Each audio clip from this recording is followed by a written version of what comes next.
कन्नौज पहुंचे deputy CM Keshav Prasad Maurya ने कांग्रेस सपा पर बोला हमला। कहा, कांग्रेस ने बाबा साहब के साथ जो अन्याय अपमान किया उसे उजागर करेंगे।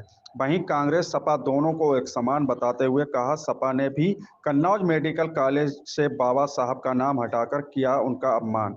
वहीं मिल्कीपुर में पीडीए के अखिलेश यादव के सवाल पर कहा, उनका पीडीए फर्जी है। उनके पीडीए का मतलब है परिवार डेवलपमेंट एजेंसी, जिसमें गुंडों, अपराधियों, माफियाओं को मिलता है संरक्षण। इसलिए चुनाव में जनता ने नकारा है।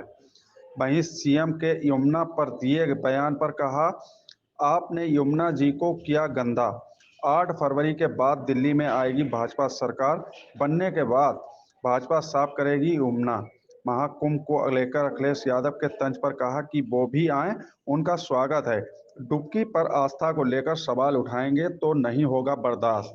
पीएसएम डिग्री कॉलेज संविधान गौरव अभिमान कार्यक्रम में आए थे केशव प्रसाद मौर्य। पार्टी राष्ट्रीय स्तर पर संविधान गौरव अभियान के अंतर्गत जो कार्यक्रम कर रही है, इसमें आज कन्नौज में कार्यक्रम था।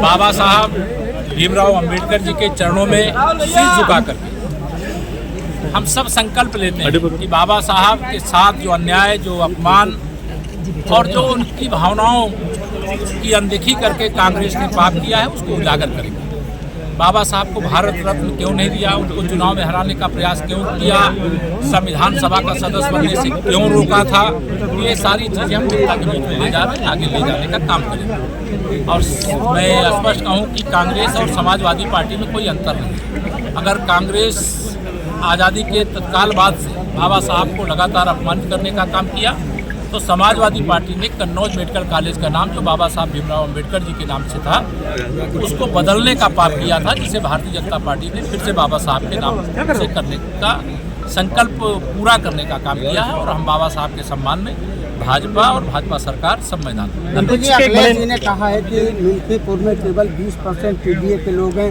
80% अदर हैं। उनका पीडीए फर्जी है। उनका पीडीए मतलब परिवार डेवलपमेंट एजेंसी है। गुंडों, अपराधियों, माफियाओं और दंगाइयों का एक गैंग है, और उस गैंग को जनता ने नकार दिया। मंत्री, क्या अखिलेश से अपील करेंगे कुंभ नहाने की? मैंने खुलेआम किया। मैं सबसे कहता हूँ, जिनको कुंभ में, महाकुंभ में आकर के स्नान करना है वो आकर के स्नान करें, लेकिन कुंभ में आने वाले श्रद्धालुओं की आस्था को चोट पहुँचाने का पाप न करें।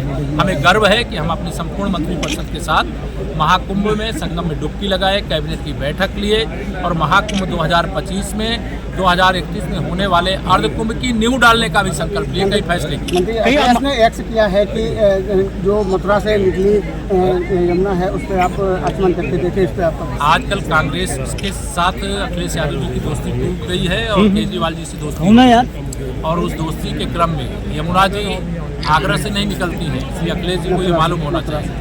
आगरा या मथुरा से नहीं निकलती है, वो यमुना जी वाया दिल्ली ही आती हैं, और दिल्ली में अरविंद केजरीवाल की सरकार ने इतना यमुना जी को दूषित किया है कि वहाँ निश्चित तौर से कोई डुबकी लगाना, आचमन लगाना संभव नहीं है।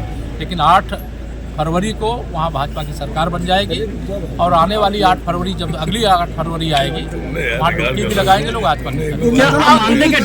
भाजपा दिल्ली चुनाव में भाजपा की सरकार बनेगा। क्या आप मानते हैं क्या डर लग रहा है, जैसे राम मंदिर करने का? उनको डर लग रहा है, जनता उनको सबक सिखाएगी।